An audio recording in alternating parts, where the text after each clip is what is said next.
And welcome back to First Coast Connect on 89.9 WJCT. I'm Scott Kim, filling in for Melissa Ross. Well, if you take pharmaceuticals on a consistent basis, you may think of brand name drugs and generics as interchangeable. But our next guest says that's not the case, and a recent U.S. Supreme Court ruling has created a dangerous situation. Chris Shakib is an attorney at the Terrell Hogan law firm who specializes in representing victims of defective drugs, medical malpractice, and other issues. Welcome to the studio, Chris. Good morning. And let's start off, if you could give us some background on this Supreme Court case, Pliva v. Mensing, and how it could affect millions of Americans.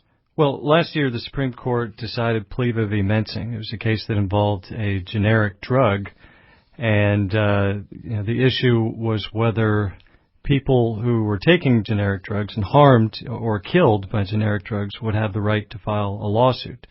In Pliva v. Mensing, the Supreme Court majority ruled that they can't, that nobody who is injured or killed by a generic drug can file a lawsuit to seek some kind of damages.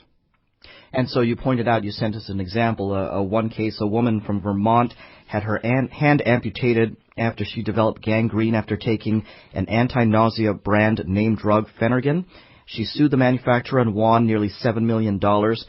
But a deli worker from Indiana had her arm amputated for the same reasons.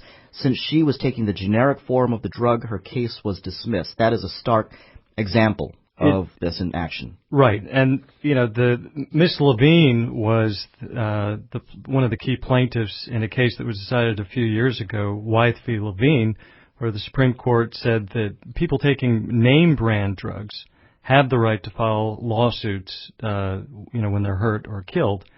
But if you take the case of the other woman taking a generic, she has no rights. And it's not just for that drug, which was Phenergan, or the generic version of Phenergan. It's all drugs, and it's widespread. Nowadays, in this country, 75 to 80% of all prescriptions that are written are filled as generics. So it's not a small issue. It's an issue that affects literally everybody who takes drugs. Okay, so what is the legal rationale for making manufacturers of generics, holding them not liable for harming consumers? It's not really, I would say it's not a legal rationale, but it's something else. But the argument is this, that there's something called federal preemption, and it goes down to the supremacy clause of the Constitution, where if there's a difference between federal law and state law, federal law trumps state law. And so the preemption is the idea that when an agency of the federal government has decided something, that's going to be dispositive, in regard to state law or state lawsuits. And so it was really a technicality that they based the decision on last year, having to do with labeling. I don't want to get into the details of it, but it wasn't something that they had to decide the way that they did. The whole thing was based on a federal law that was passed in 1980, the Hatch-Waxman Act, which was a law that made it easier for generics to be approved. And that's why, because of that law, more people take generics, and generics are much cheaper than name brand medications are. And they interpreted that, basically, the Supreme Court, to say that, well, we find that law makes it to where you can't file lawsuits if it's a generic drug. And what's silly about that is that the folks who actually passed that law, the drafters of Hatch-Waxman, in particular Henry Waxman, said that's never what we intended. And for 30 years, courts agreed that was not the intent. It's only recently that they've decided that that's where the law is.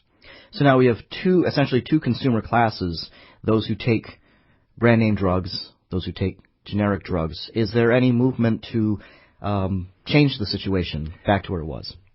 There is. There are two things. One is there's a bill pending that Senator Patrick Leahy, is one of the co-sponsors for, and that's pending in Congress, and it's stuck in committee. And the reality is it's going to die in committee. It has no I think in Bill Tracker they give the chances of that passing at somewhere between 2 and 6% of a chance of passing.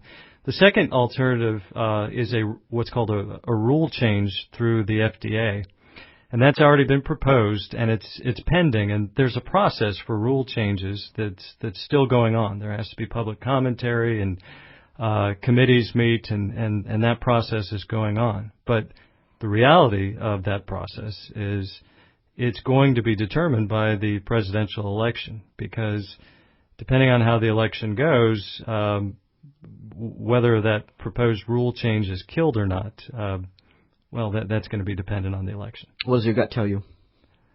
About what? About the rule passing. It just depends on who wins the presidency. I'm not going to hazard a guess. I'm not going to predict who's going to win the presidency, but I can tell you that if it's a Republican win, the rule change will die. He's Chris Shakib, an attorney at the Terrell Hogan law firm, specializing in representing victims of defective drugs, medical malpractice, and other similar issues. Thanks so much for being here, Chris. Thank you. Thank you. And that's our program for today. Thanks to all of our callers and all of our guests. The show's producer is Karen Fagans. Sean Birch is associate producer. Our intern is Chloe Herring. Thanks also to Kevin Mershart, Sid Hoskinson, and David Luckin for production assistance. If you have questions or comments about First Coast Connect, try our listener comment line at 358-6360 or send an email to firstcoastconnect@wjct.org. And don't miss the best moments from this week's show on First Coast Connect Rewind this Saturday at 3 p.m. on 89.9. I'm Scott Kim in for Melissa Ross, and you're listening to First Coast Connect on 89.9 WJCT FM Jacksonville, community-supported public radio. Be sure to join in tomorrow as we speak with Florida State Senate candidate Aaron Bean. Have a great day.